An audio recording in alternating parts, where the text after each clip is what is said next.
नमस्कार दोस्तों, supply chain युक्ति में आपका स्वागत है। चलो आज एक ऐसा टॉपिक डिस्कस करते हैं जिसके बारे में आपने कभी ना कभी जरूर सुना ही होगा। इनको टर्म्स, इंटरनेशनल कमर्शियल टर्म्स और डिलीवरी टर्म्स, इसके बारे में तो सुना ही होगा। देखो सिंपल तरीके से समझेंगे, कोई कॉम्प्लिकेसी नहीं चाहिए अपने को। क्या होता है इनको टर्म्स? सबसे पहले इसके पीछे का लॉजिक समझ लेते हैं तो ये समझ आ जाएगा कि ये क्या है और क्यों है। सपोज आप मार्केट गए फर्नीचर परचेज करने के लिए, एक शोरूम ने सेम क्वालिटी और सेम क्वांटिटी के लिए आपको प्राइस दिया 50,000 और दूसरे ने 52,000। 99% केसेस में आप उस शोरूम से ही परचेज करोगे जिसने आपको प्राइस दिया था 50,000 का। लेकिन फर्नीचर आप अपनी गाड़ी में तो नहीं ले जा सकते, तो चलो एक कैलकुलेशन करते हैं। आपने एक ट्रांसपोर्टर को अरेंज किया और कुछ लेबर को, तो लेबर ने आपसे चार्ज किया 500 रुपया। 2,000 आपके भाड़े में लग गए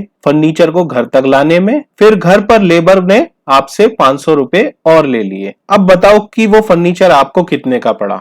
53,000 का। लेकिन अगर आपको ये पता लगे कि दूसरा शोरूम आपको सेम फर्नीचर 52,000 में आपके घर तक पहुंचा कर दे रहा है, तब भी क्या आप पहले वाले शोरूम से ही परचेज करोगे? भाई इसमें आपके 1,000 कम भी लग रहे हैं, समय भी बच रहा है और रिस्पॉन्सिबिलिटी भी आपकी नहीं है घर तक लाने की। अगर रास्ते में कहीं कुछ भी होता है तो शोरूम उसको बियर करेगा। ये तो चलो बात हुई डोमेस्टिक परचेज की, मतलब वो प्रोडक्ट हमने अपनी कंट्री में ही परचेज कर लिया। सपोज वही आपको इंपोर्ट करना हो किसी और कंट्री से और वो भी लार्ज क्वांटिटी में, तब सप्लायर की फैक्ट्री से लेकर आपके प्लांट में गुड्स को पहुंचाने तक मल्टीपल एक्टिविटीज होंगी और हर एक एक्टिविटी की एक कॉस्ट होती है और कॉस्ट के साथ साथ रिस्पॉन्सिबिलिटी भी ऐड होती है। सप्लायर की फैक्ट्री से किसी ट्रक या कंटेनर में गुड्स को लोड किया, जिस लेबर ने वो मटेरियल लोड किया उसकी कॉस्ट, और जिसने उस लेबर को अरेंज किया उसकी रिस्पॉन्सिबिलिटी। फिर वो कंटेनर एक ट्रेलर के थ्रू किसी पोर्ट तक पहुंचा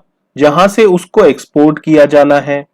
ट्रेलर से कंटेनर को उठाना, वहां से फिर उसको एक शिप तक ले जाना, जिस शिप में ट्रैवल करके वो कंटेनर आप तक पहुंचने वाला है।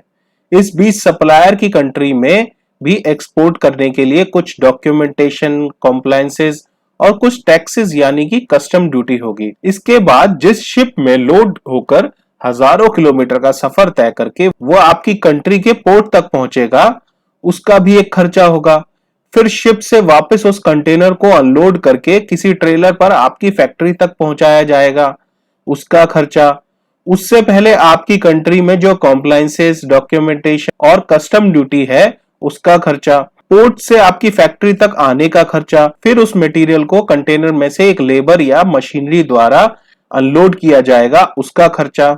और इन सब एक्टिविटीज की रिस्पॉन्सिबिलिटी कि सेलर की कब क्या रिस्पॉन्सिबिलिटी और बायर की कब क्या रिस्पॉन्सिबिलिटी हुई। हर एक्टिविटी के पीछे एक कॉस्ट तो है ही, मगर उससे भी ज्यादा इंपॉर्टेंट है कि उस एक्टिविटी की रिस्पॉन्सिबिलिटी किसकी है। एक ऐसी टर्म जो ये क्लियर कर दे कि किसकी क्या रिस्पॉन्सिबिलिटी है और उसका खर्चा कौन बियर करेगा, उस टर्म को ही बोलते हैं इनको टर्म्स या इंटरनेशनल कमर्शियल टर्म्स या डिलीवरी टर्म्स। भाई एक प्रोडक्ट को अलग अलग सप्लायर अलग अलग प्राइस का सेल कर रहे हैं, मगर सबसे इंपॉर्टेंट है कि उस प्रोडक्ट के प्राइस में क्या इंक्लूड है, सेलर की रिस्पॉन्सिबिलिटी क्या है और बायर की क्या है। ये जो डिस्प्यूटेड पॉइंट्स हो सकते हैं एक बायर और सेलर के बीच, इसको ही क्लियर करता है इनको टर्म्स। अब ऐसी करीब करीब 11 टर्म्स हैं जो ये बताती हैं कि कब किसकी क्या रिस्पॉन्सिबिलिटी होगी और उसका खर्चा कौन बियर करेगा। चलो एक सबसे पॉपुलर टर्म के बारे में बात करते हैं, एफओबी या बोले तो फ्री ऑन बोर्ड। देखो इस चार्ट के थ्रू आप समझ सकते हो कि एफओबी में किसकी रिस्पॉन्सिबिलिटी क्या है। तो सबसे पहला पॉइंट है लोडिंग एट ओरिजिन। इसकी रिस्पॉन्सिबिलिटी किसकी है भाई? सेलर की। एक्सपोर्ट कस्टम डिक्लेरेशन वो कौन बियर करेगा? सेलर करेगा। उसका खर्चा भी सेलर बियर करेगा, रिस्पॉन्सिबिलिटी भी सेलर की हुई यानी कि एक्सपोर्टर की। Carriage two port of export वो कौन बियर करेगा? वो भी सेलर बियर करेगा। उसके बाद आ जाता है unloading of truck in port of export, वो भी सेलर। फिर उसके बाद loading on vessel airplane in port of export, वो भी सेलर बियर करेगा। तो यहां तक का जो खर्चा है फ्री ऑन बोर्ड टर्म में वो सेलर बियर करने वाला है, यानी कि उसकी फैक्ट्री से पोर्ट ऑफ एक्सपोर्ट तक लेकर जहां पर वो एक शिप में लोड हो जाएगा कंटेनर, वहां तक का खर्चा सेलर का हुआ।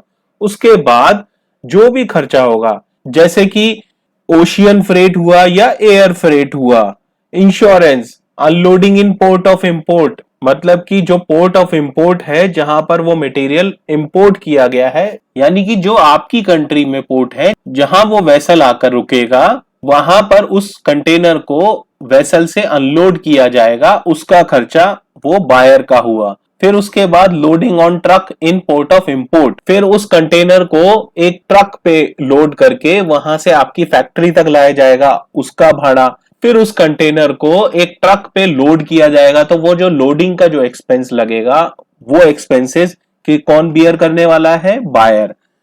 फिर आता है carriage to place of destination, तो भाई वो जो ट्रक जो है वो वहां से आपकी फैक्ट्री तक आएगा, उसका जो फ्रेट होगा वो कौन बियर करने वाला है, वो बायर बियर करने वाला है, और उसकी रिस्पॉन्सिबिलिटी भी बायर की है, यानी कि वो ट्रक भी कौन अरेंज करेगा, वो बायर ही अरेंज करेगा। फिर उसके बाद आ जाता है इंपोर्ट कस्टम क्लियरेंस। हालांकि ये कस्टम क्लियरेंस पहले हो चुका होगा, जब आपका मटेरियल आपके पोर्ट पर आया होगा तब ही ये कस्टम क्लियरेंस का जो प्रोसेस है इसको एग्जीक्यूट किया जाता है, बिल ऑफ एंट्री फाइल की जाती है, कस्टम ड्यूटी पे की जाती है, असेसमेंट होती है, उसका इंस्पेक्शन होता है मटेरियल का, और मल्टीपल एक्टिविटीज होती हैं। इन सबको कौन हैंडल करेगा, इन सबको हैंडल करेगा इंपोर्टर यानी कि बायर। इसकी कॉस्ट भी कौन बियर करेगा, वो बायर ही बियर करने वाला है। इंपोर्ट ड्यूटीज एंड टैक्सेस, वही जो अभी हमने डिस्कस किया। फिर अनलोडिंग एट डेस्टिनेशन, तो जब मटेरियल यानी कि कंटेनर आपकी फैक्ट्री तक आ गया, आप कंटेनर को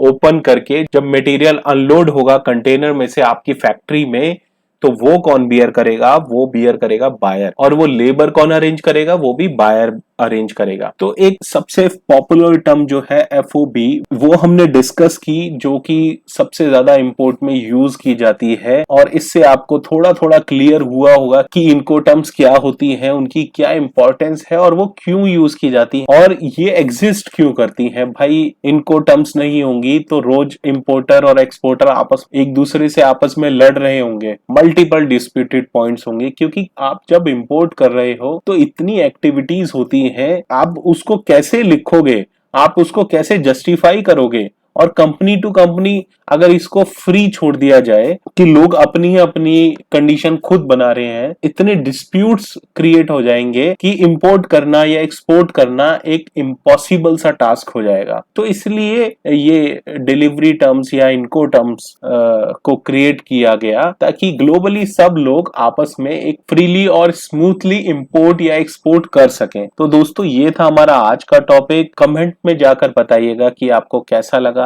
आप ये भी बता सकते हैं कि आप कोई और टॉपिक कवर करवाना चाहते हैं, या कोई ऐसा टॉपिक है जो आप चाहते हैं कि हम उसके बारे में बात करें। तब तक धन्यवाद, शुक्रिया।